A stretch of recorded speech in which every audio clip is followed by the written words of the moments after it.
I'm a trucker. I've only been on the road for 5 years, but in that time, I've learned a few things about the highways and the strange things that lurk in the dark.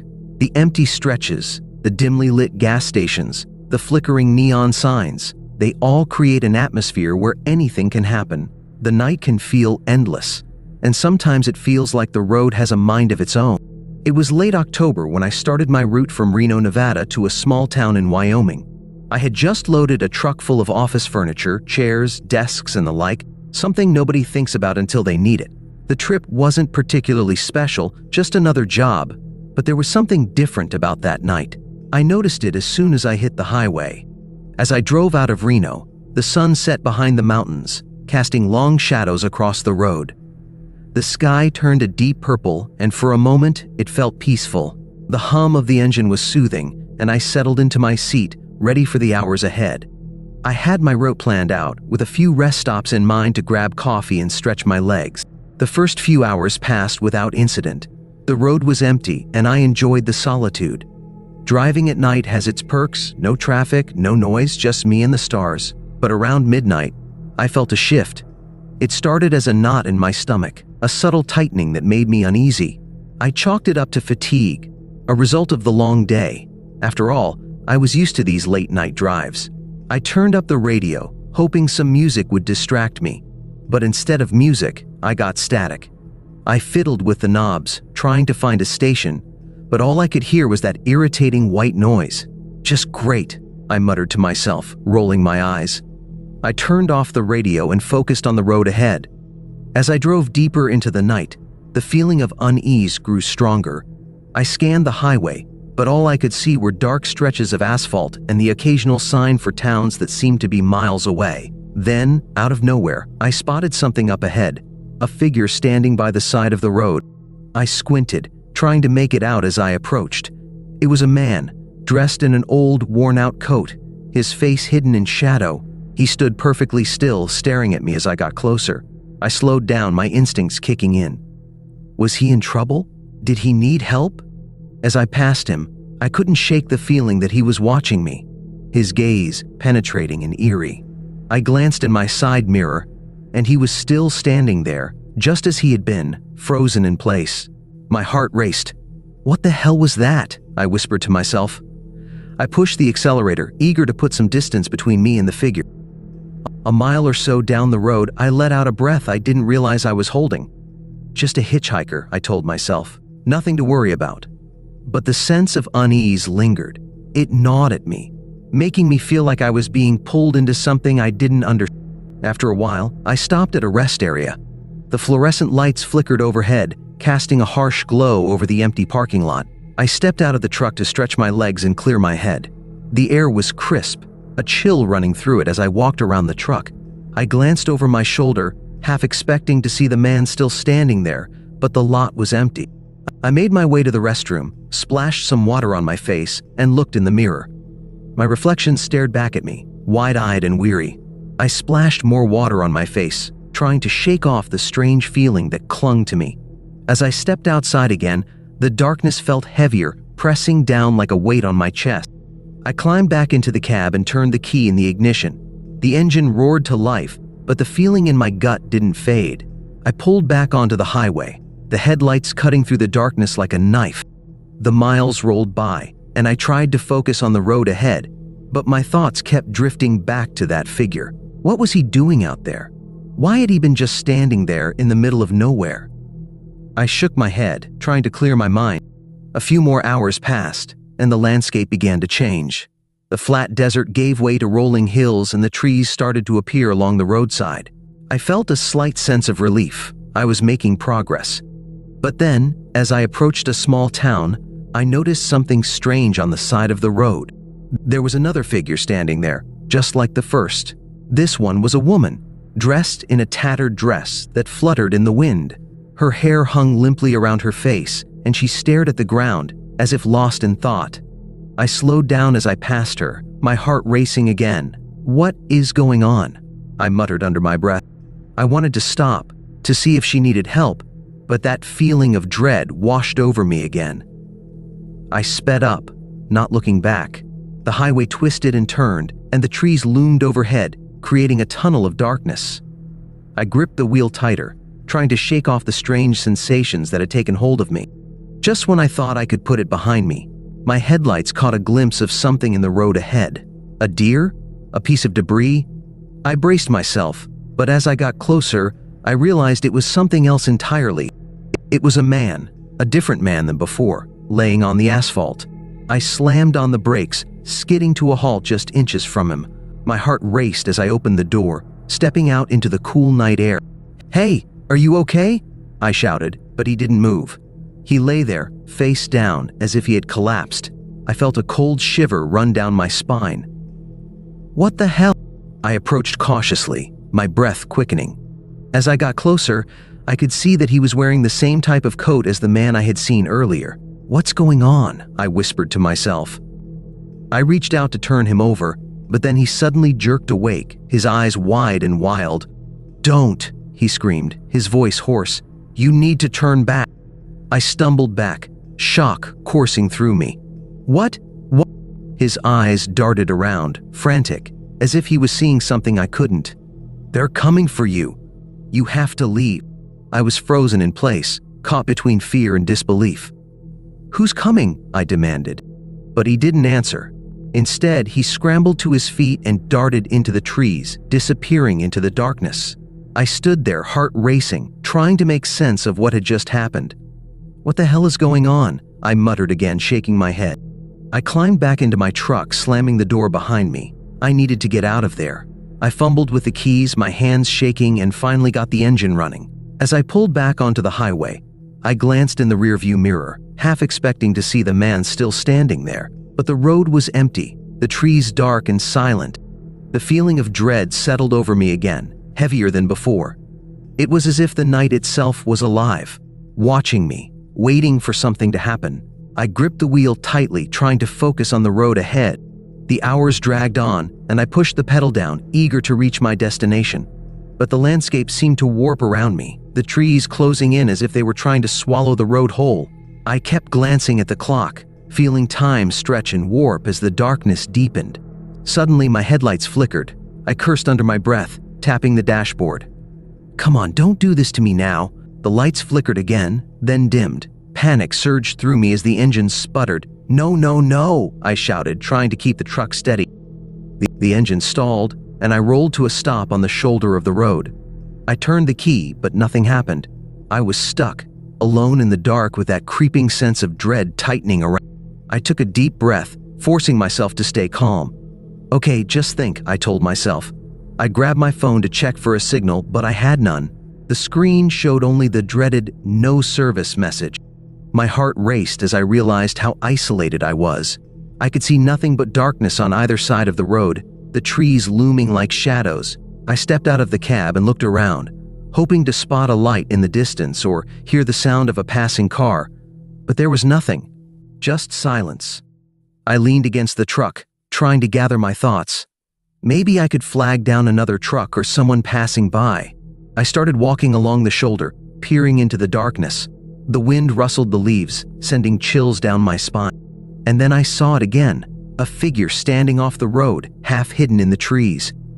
My heart skipped a beat and I froze. I blinked, trying to convince myself it was just my imagination. But the figure remained there, watching me. I swallowed hard, trying to steady my breathing. "Hello," I called out, my voice shaky. No answer. I took a tentative step forward. "Are you okay?" The figure moved slightly, and my stomach dropped. It was a woman, dressed in a tattered dress, her hair falling over her face. She looked up at me, and I could see the fear in her eyes. "Please," she whispered, her voice barely audible. "You have to go back." "Back? Back where?" I asked, confusion and fear mixing in my gut. "Turn around. They're coming for you," she urged, her eyes wide with panic. Who's coming?" I demanded, my heart racing again. But before she could answer, she suddenly turned and ran into the trees, disappearing into the darkness. I stood there, frozen in place, my mind racing. I couldn't just ignore this. I had to know what was happening. But the feeling of dread overwhelmed me again. I felt a chill run through me, and for the first time, I truly understood the fear on the faces of those I had seen. They weren't just lost, they were terrified. I ran back to my truck, slamming the door shut behind me. I needed to get out of there, needed to find a way back to civilization, but the engine still wouldn't start. I pounded the dashboard in frustration, feeling helpless. Then I heard it, a low growl, echoing from the darkness. My blood ran cold. I looked out the window, scanning the trees, but I couldn't see anything, just shadows shifting in the night. The growl came again, closer this time, and I felt a surge of panic. I had to move. I couldn't stay here any longer. I fumbled with my phone again, desperate for a signal. But there was still nothing. I threw open the door and bolted out, running back toward the highway. My heart pounded in my chest, adrenaline fueling my legs as I sprinted away from the truck and whatever was lurking in the darkness. But the road felt endless. The trees closed in around me, and I stumbled over roots and uneven ground, the night air thick with tension. I glanced back over my shoulder, half expecting to see something chasing me, but all I saw was the darkness. I kept running, my breath coming in ragged gasps, until I finally broke through the tree line and stumbled onto the highway. I didn't stop to look back. I just kept running, praying for a car to come by, for a sign of civilization. But the highway was empty, stretching out before me like an endless abyss. I could feel the fear crawling up my spine as I glanced around, feeling completely alone. And then, just as I thought I couldn't run anymore, I saw headlights in the distance. Relief flooded through me as I waved my arms, desperate for someone to see me. The lights grew closer, and I stepped onto the road, ready to flag down the driver. As the truck approached, my heart raced with hope. It was another big rig, and I could see the driver's silhouette behind the wheel. He slowed down, pulling over beside me. "Hey, you need a lift?" he shouted through the window. "Yes, please," I called back, rushing to the passenger door. I jumped inside, slamming the door behind me. Thank God. The driver looked at me, his expression a mix of concern and curiosity. "What happened?" "I don't know. I was just driving, and my truck broke down. There were people, figures standing by the road warning me. I think something's out." The driver's brow furrowed. "Figures? What do you mean?" "I don't know. It was a man and a woman, and they were telling me to turn back." "Something's wrong," I stammered, my voice trembling. He nodded, glancing at the road ahead. "You're not the first to see them. This stretch of road has its story." "What stories?" I asked, confusion washing over me. He took a deep breath, clearly reluctant to share, but the tension in the cab was palpable. "Folks say there are spirits out here, lost souls who warn travelers to turn back. They say if you ignore them, something bad happens." I felt a chill run down my spine. "I thought I was losing my mind," I muttered. No, you're not alone. Just keep your eyes on the road," he said firmly. "We'll get you to safety." As he drove, I felt the tension begin to ease, the weight on my chest lifting as we sped down the highway. I glanced out the window, watching the trees blur by, but I couldn't shake the feeling that something was still out there, lurking in the darkness. After what felt like hours, we finally reached a small town. The lights of the buildings glowed warmly against the night sky, a stark contrast to the darkness that had enveloped me before. I let out a sigh of relief as we pulled into a gas station. "Thank you so much," I said, my voice shaking slightly. "I don't know what I would have done without you." The driver nodded, his expression serious. "Just remember to be careful on the road. You never know what you might encounter out there." I climbed out of the truck, feeling a mix of gratitude and lingering fear. The gas station was open, and I stepped inside, the bright lights flooding me with comfort. I grabbed a coffee and sat down at one of the tables, trying to gather my thoughts. But as I sipped the hot liquid, I couldn't shake the feeling that something was still watching me. I glanced around the small store, half expecting to see the figures again, but it was just a few other travelers and the clerk behind the counter. After a while, I decided I needed to call my dispatcher. I stepped outside, dialing the number as I leaned against the side of the building. The line connected, and I took a deep breath. "Hello? This is Jake," my dispatcher said on the other end. "What's going on?" "I'm at a gas station just outside of town," I said, my voice steadying. "My truck broke down and I could use some help." "All right, I'll send someone out." "You?" "Yeah, just a little rattled," I admitted. "I saw some strange things on the road." "Strange how?" I hesitated, unsure if I should share what had happened. Figures. People standing by the road warning me.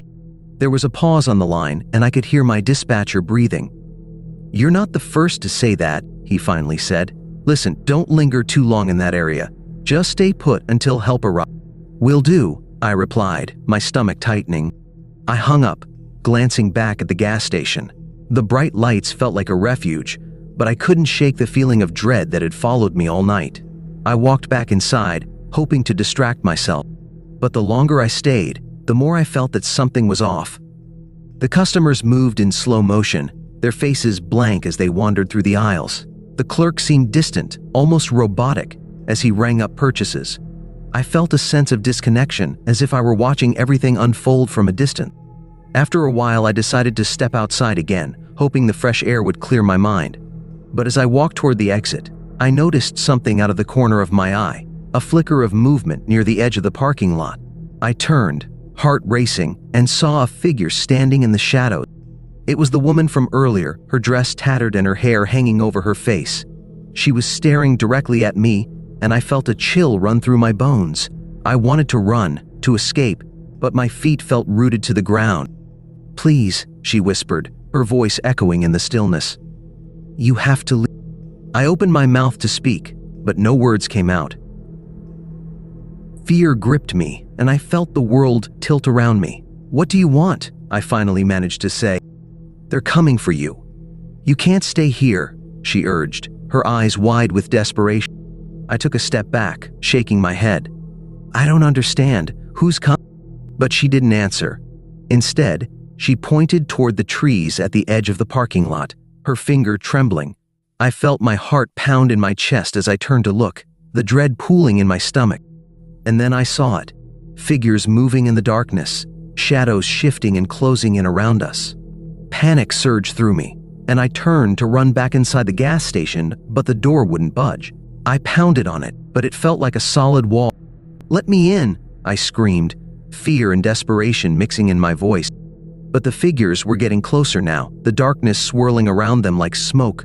I could hear whispers on the wind, words I couldn't quite make out but that sent chills down my spine. "You have to leave. You have to leave." The woman's voice echoed in my ears, and I turned to face her again. "Why won't they let me in?" I pleaded, my voice cracking. "They won't let you escape," she said, her expression grim. In that moment, I realized I was trapped. I stumbled backward, my heart racing as I felt the darkness closing in. The figures were almost upon me, their features hidden in shadow, and I turned to run. I dashed toward the tree line, desperate to escape the approaching darkness. The world around me spun as I plunged into the trees, branches scraping at my skin as I pushed deeper into the forest. I could hear the whispers growing louder, the figures pursuing me through the night. I ran until my lungs burned, fear propelling me forward. But no matter how fast I ran, I could feel them closing in. The shadows danced around me, flickering in and out of view, and I could hear their breath behind me, low and ominous. I stumbled through the underbrush, desperation clawing at me as I searched for a way out. But the forest felt endless, the darkness wrapping around me like a shroud. I felt a presence behind me, and I knew they were right there, watching, waiting for me to falter. And then I saw it, a faint light in the distance. My heart soared as I sprinted toward it, hope flooding my veins. As I got closer, I realized it was a cabin, a small structure nestled between the trees. I burst through the door, slamming it shut behind me. I leaned against it, gasping for breath, heart pounding in my chest. The cabin was dimly lit, the air heavy with dust and the scent of wood. I scanned the room, looking for a weapon, anything I could use to defend myself. There were a few rusty tools in the corner, a broken chair, but nothing that felt like it would help. I could hear the whispers outside, low and sinister, the figures lingering just beyond the door. I held my breath, listening as they moved around the cabin, their shadows dancing against the window. "Please, let me go," I whispered to myself, the words barely escaping my lips. Suddenly, the whispers stopped. I felt the air grow thick with tension, and I knew they were waiting for me, waiting for the moment I would show weakness. I clenched my fists, forcing myself to stay calm. But as I stood there, the cabin creaked and groaned, the darkness seeping in through the cracks. I felt a chill run through me as I realized I was not alone. The figures were inside, lurking in the shadows, watching me. I backed away, heart pounding, as the whispers began again, louder this time, a chorus of voices echoing in the cabin. "You shouldn't have come here. You shouldn't have ignored the warning." "Leave me alone," I screamed, my voice breaking. But the figures moved closer, their presence overwhelming. I could see them now, dark, indistinct shapes with hollow eyes, their faces twisted in rage and despair. They reached for me, fingers stretching out like claws, and I turned to run. I dashed through the cabin looking for an escape, but every door I tried was locked tight. I pounded on the windows, desperation rising within me, but the darkness pressed in around me, suffocating and relentless. And then I saw it, a small window in the back, slightly ajar. I rushed toward it, my heart racing, and pushed it open. It creaked, and I could hear the figures gathering behind me, their whispers growing louder. I scrambled through the window, falling into the night. The ground was soft beneath me, and I hit the ground hard, rolling to my feet and sprinting into the trees. I could feel their presence behind me, the darkness clawing at my heels as I ran. I raced through the forest, not knowing where I was going, just desperate to escape. The whispers followed me, echoing in my mind, a haunting reminder of what I was running from. "You can't escape," they taunted. "You should have listened." But I couldn't stop. I pushed forward, heart racing, until I finally broke through the trees and stumbled onto the road. The highway stretched out before me, empty and silent. I looked around, gasping for breath, and then I saw it, a flicker of lights in the distance. Relief flooded through me as I realized it was another gas station, the glow of the neon sign shining like a beacon in the night. I sprinted toward it, desperate for safety, praying that the figures wouldn't follow me. As I reached the parking lot, I threw open the door and rushed inside, the bright lights flooding me with comfort. I stepped to the counter, breathless and shaken. The clerk looked up, a frown on his face. "You okay?" he asked, concern etched in his features. "I need help," I gasped, my heart still pounding. "I saw things on the road. They were warning men." The clerk's expression darkened. "You're not the first," he said quietly. "People have gone missing on this road. It's best to stay inside after dark." "What do you mean?" I stammered, fear clawing at my throat. "Figures appear, lost souls looking for help. But if you ignore them, they'll come for you," he said. Panic surged through me as I realized I had ignored their warnings. "What can I do?" I begged. "Just stay here. Help will come," he replied, his voice steady. I nodded, clenching my fists as I tried to calm my racing heart. I waited for what felt like hours, glancing nervously at the door, half expecting the figures to appear. Finally, a truck pulled into the parking lot, and I felt a surge of hope. I rushed to the door, ready to flag down the driver, but as the truck came to a stop, my heart sank. It was my own truck, the one I had abandoned in the... The driver stepped out, and my blood ran cold as I recognized him, the man from earlier, the one who had warned me to turn back. He looked just as lost and frantic as before, his eyes wide with fear. "Get back," he shouted, rushing toward me. "You can't stay here. They'll come." I felt the ground shift beneath me as the whispers rose around us, growing louder and more insistent. "You shouldn't have ignored the warning." I turned to run, but the door slammed shut behind me, trapping us both inside. The darkness closed in, and I could feel the figures surrounding us, their voices echoing in the small space. "They'll take you if you don't listen," the man said, panic in his voice. "You have to..." The shadows twisted and morphed around us, reaching for us with clawed fingers. I felt their cold breath on my skin, and I knew we were out of time. In that moment, everything shifted. I realized that I was no longer just a witness. I was part of the story now. I had ignored the warnings, and now I would pay the price. With a surge of desperation, I turned to the window and slammed my fist against the glass. It shattered, and I scrambled through, tumbling into the night. I hit the ground hard, the cool air hitting my face as I pushed myself to my feet. I glanced back at the gas station, but the darkness had already consumed it, the figures closing in around the man I had left behind. I felt a pang of guilt as I realized I had escaped, but at what cost? As I turned to run, I knew I would never be the same.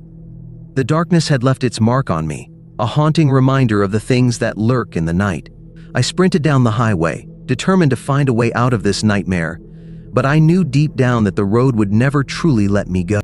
I had become part of its story now, a traveler caught in its grasp, forever haunted by the whispers of the lost souls that roamed its depths.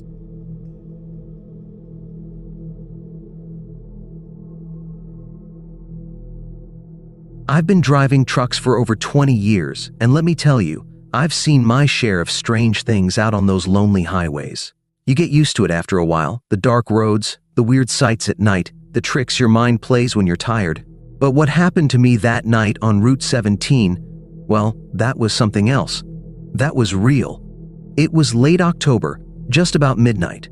I was hauling a full load of auto parts through the Midwest, somewhere between Missouri and Kansas. I can't remember the exact place. I just know it was one of those stretches where you go for miles without seeing a single town, house, or gas station. Just empty fields on either side, the road stretching out in front of you like a dark river. I was used to these night drives, actually preferred them most of the time. Less traffic, fewer distractions, but there was something about that night that felt different from the start. Maybe it was the thick fog hanging low on the ground, or the way my headlights barely seemed to cut through it, or maybe it was just my nerves, but the road felt heavy, like it was pulling me in somehow. The radio was acting up too.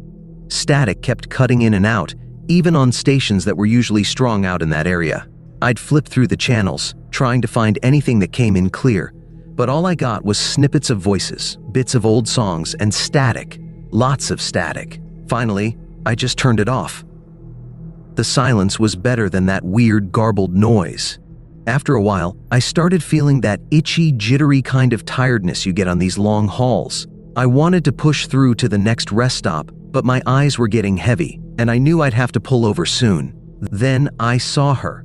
At first, I thought it was an animal by the side of the road, maybe a deer or a coyote, but as I got closer, I saw that it was a person, a woman, standing right by the edge of the road facing my truck. She was wearing a long, old-fashioned dress that looked like something out of an old photo, and her hair was dark and loose, spilling over her shoulders. Her skin was pale, almost ghostly under the moonlight, and her face was blank. She didn't look afraid, didn't look anything, really. Just stood there, staring right at me as I drove past. I'm not proud of this, but I didn't stop. I didn't even slow down. Something about her face, that emptiness in her eyes, made my stomach turn. My mind was screaming at me to keep driving, not to look back. I know it sounds crazy, but I felt like she could see right through me, like she knew something about me that I didn't want to know myself. I kept driving, telling myself I'd imagined it. I was tired, seeing things, that's all. But 10 minutes later, I saw her again. Same dress, same pale face, same blank stare. She was standing on the side of the road, just a little further down. There was no way she could have gotten there on foot, not unless she'd somehow outrun my truck, and yet there she was. This time, I couldn't just ignore her. My hands were shaking on the wheel, and I could feel my heart pounding in my chest. I slowed down, squinting, trying to get a better look at her as I passed.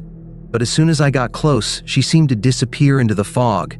1 second she was there, and the next she was gone. Now, I've heard stories from other truckers about things like this, about ghostly hitchhikers, shadows that follow you, even haunted stretches of highway, but I'd never believed them, not really. I'd always thought it was just people's imaginations running wild, or maybe a way to pass the time on those long, empty roads. But that night, I started to wonder if maybe there was something to those stories after all. I picked up speed, hoping I could put some distance between me and whatever she was. But no matter how fast I went, it seemed like she was always there, just ahead of me, waiting by the side of the road. I must have passed her a dozen times that night, each time feeling more and more like I was trapped in some kind of nightmare. After a while, I lost track of time. It was like the road was endless, stretching out in front of me with no end in sight. My hands were white-knuckled on the wheel, and I was starting to feel dizzy, like I'd been driving for hours without stopping. The fog was so thick now that I could barely see 10 feet in front of me, and the air inside the cab felt heavy, almost suffocating. Then, suddenly, she was in front of me again, only this time, she was standing in the middle of the road. I slammed on the brakes, my truck skidding and lurching to a halt just a few feet from where she stood. I could see her clearly now, illuminated by my headlights. Her face was pale and expressionless, but her eyes, Her eyes were dark, almost black, and they were locked onto mine with an intensity that made my blood run cold. I don't know what possessed me, but I rolled down my window and called out to her. "Do you need help?" I asked, my voice shaky. She didn't answer. She just kept staring at me, her eyes empty and cold. I could feel my heart pounding in my chest, and I started to reach for the gear shift, planning to drive around her. But before I could move, she disappeared, just like that. 1 second she was there, and the next, she was gone, swallowed up by the fog. I didn't wait to see if she'd come back. I hit the gas, my truck lurching forward as I sped down the road. My hands were shaking, and my mind was racing with questions. Who was she? What did she want? And why did I feel like she was somehow connected to me? The rest of the night was a blur. I kept driving, half expecting her to appear again, but the road was empty. I didn't see her, or anyone else, for the rest of my shift. I made it to the next town just before dawn, my truck covered in a thin layer of frost from the cold night air. I parked at a rest stop and stumbled into a diner, my mind still reeling from what I'd seen. I must have looked like hell, because the waitress gave me a concerned look as she poured my coffee. "You okay, Honorable?" she asked, setting the cup down in front of me. I nodded, but my hands were still shaking. I took a sip of the coffee, hoping it would steady my nerves. "You ever see a woman on the road around here?" I asked, trying to keep my voice steady. The waitress's face went pale, and she glanced around as if to make sure no one was listening. "You mean the lady of Route 17? She asked, her voice barely a whisper. I felt a chill run down my spine. "Yeah," I said, my voice barely above a whisper. "I think so." She leaned in close, her eyes wide. "They say she's been haunting that road for decades," she said. "Some say she was killed in a car accident, others say she was murdered. But they all say the same thing: if you see her, it means something bad is going to happen." My stomach dropped, and I felt a wave of nausea wash over me. I'd heard ghost stories before, but this was different. This felt real, and the look in the waitress's eyes told me she believed every word. "Has anyone ever survived after seeing her?" I asked, my voice barely above a whisper. The waitress hesitated, then shook her head. "Not that I've heard of," she said. "Most folks who see her don't make it out of that stretch of road. Either they disappear, or they end up dead in a ditch somewhere." I felt a cold sweat break out on my forehead, and I knew I had to get out of there. I tossed some money on the table and stumbled back to my truck, my mind racing with fear and confusion. I didn't know what to believe, but one thing was clear: I had to get as far away from Route 17 as possible. The rest of my trip was a blur, and I don't remember much of it. All I know is that I've never taken that route again, and I never drive at night anymore. I've been a long-haul trucker for over 2 decades, and let me tell you, the road holds plenty of strange things. They say, when you spend as much time out here as I have, you get used to the loneliness, to the silence. You even get used to those quiet, empty stretches of highway where there's not a soul around. But there's something I never got used to, and that's the weirdness that sometimes creeps up when you least expect. This story starts on a freezing night in January, 3 years back. I was hauling cargo through the northern routes, trying to reach a remote town that didn't even show up on most maps. Snow was coming down thick and fast, making the road a white blur, but the dispatcher had said they needed the load by morning, so I kept driving, though my hands were like ice on the wheel, even with the heater cranked up. It must have been about 2 in the morning when I saw a weather-beaten sign on the roadside, nearly hidden by the falling snow, Pinewood 20 miles. I'd never heard of it, but I was low on fuel, and my thermos had run dry. I figured a stop might do me some good. Maybe they'd have coffee, a warm room, or at least a restroom. Anything to take the edge off the endless, cold dark. 20 miles felt like 100. The snow was so thick I couldn't see much past the hood of my rig. When I finally reached Pinewood, it didn't exactly fill me with relief. Pinewood wasn't what you'd call a town, more like a few scattered buildings clumped together along a single road. There were no streetlights, no cars parked anywhere, not even a sign of life. The whole place looked abandoned. But there was one spot with lights on, a small old gas station. The neon sign flickered with the words, "Open 24/7." It stood there, an oasis of dim, shaky light in a sea of snow and shadow. I pulled the truck into the lot, rolling up beside one of the pumps, and killed the engine. The silence was thick, swallowing up every little sound. I stepped out, and the cold hit me like a punch. The snow was falling heavier now, and I could barely see the gas station in front of me. I slid my card through the pump and started fueling up, but something didn't feel right. I couldn't shake the feeling that I was being watched. I glanced around, looking for any sign of life, but there was nothing. Just the dark, empty streets of Pinewood. The gas station looked like it had been around since the 60s. Faded paint, old-fashioned pumps, and a broken soda machine out front. When the tank was full, I decided to go inside for that coffee. As I pushed through the door, a little bell jingled overhead. The smell of stale coffee and dust hit me. It was warmer in there, but not by much. The shelves were filled with old snacks and rusted cans, like the place hadn't been stocked in years. But the strangest thing? There was no one behind the counter. "Hello?" I called, but my voice just echoed back to me. There was no answer. I walked up to the counter, figuring someone must be in the back. I waited, tapping my fingers on the counter, but nobody came. That's when I noticed the coffee pot. It was sitting on a burner behind the counter, but the liquid inside looked thick and dark, more like sludge than coffee. The pot itself was stained, as if it had been sitting there, untouched, for who knows how long. The whole place had this eerie, abandoned feeling. It felt more like I was standing in a museum display than a real gas station. I should have left right then, but something kept me there. Curiosity, maybe, or just plain stubbornness. I was determined to at least find out where the cashier was. I leaned over the counter and peered into the back room. That's when I heard it, a faint rustling sound, like footsteps on gravel. But they weren't inside the gas station. The sound was coming from outside, right near my truck. I walked back outside, pulling my coat tighter. The snow was still falling, swirling around in thick, ghostly patterns, and the world was so quiet I could hear my own breathing. That's when I noticed something strange. There, in the fresh snow, were footprints. They were big, heavy prints, like someone wearing thick winter boots. The odd thing was, they started right beside my truck and stopped about 10 feet away. There was no trail leading up to them, no footprints leading back into the gas station or into the street.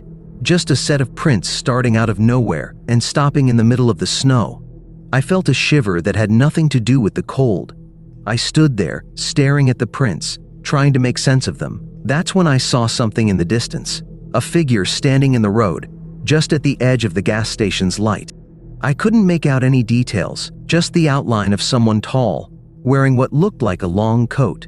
They didn't move, didn't say anything, just stood there watching me. "Hey!" I called, though my voice came out weaker than I intended. "You need something?" The figure didn't respond. I took a step toward it, but as soon as I did, it turned and walked away, disappearing into the dark. I took another step, then stopped myself. The smart thing would be to get back in my truck and get out of there, but part of me wanted to know who or what I'd just seen. I followed the footprints a few steps, careful not to make a sound. They led around the corner of the gas station, past a rusted dumpster, and then nothing. They just stopped, right there in the snow, as if whoever had made them had simply vanished. A wave of dread washed over me. I turned back toward my truck, my footsteps crunching in the snow, my breath coming in short puffs of white fog. Just as I reached the driver's door, I saw it. The same figure, now standing right next to the gas station, barely visible in the dim light. It was closer now. So close I could see the edges of its coat flapping in the wind, but the face. It was shrouded in shadow. It felt like its gaze was boring into me, cold and heavy. I threw open the truck door and scrambled inside, slamming it shut behind me. My heart was pounding, hands shaking as I fumbled to get the keys in the ignition. As I started the engine, I glanced back toward the gas station. The figure was gone. I floored it, tires skidding in the snow as I tore out of Pinewood. But even as I drove, I couldn't shake the feeling that something was following me, something lurking just beyond the reach of my headlights. I didn't stop driving until I reached the next town, an hour later. When I pulled into a rest stop and got out, I checked my truck for any sign of whatever it was I'd seen, but there was nothing. Just my rig, covered in a layer of snow, and the quiet stillness of the night. I've driven that route a dozen times since then, but I've never gone back to Pinewood. I don't know if that place was real or just some strange glitch in the night. But I'll tell you this, sometimes when I'm out on a long haul and the snow is falling thick around me, I think about those footprints, about the figure in the dark, and I wonder if it's still out there, waiting, watching, somewhere on the lonely roads of the north.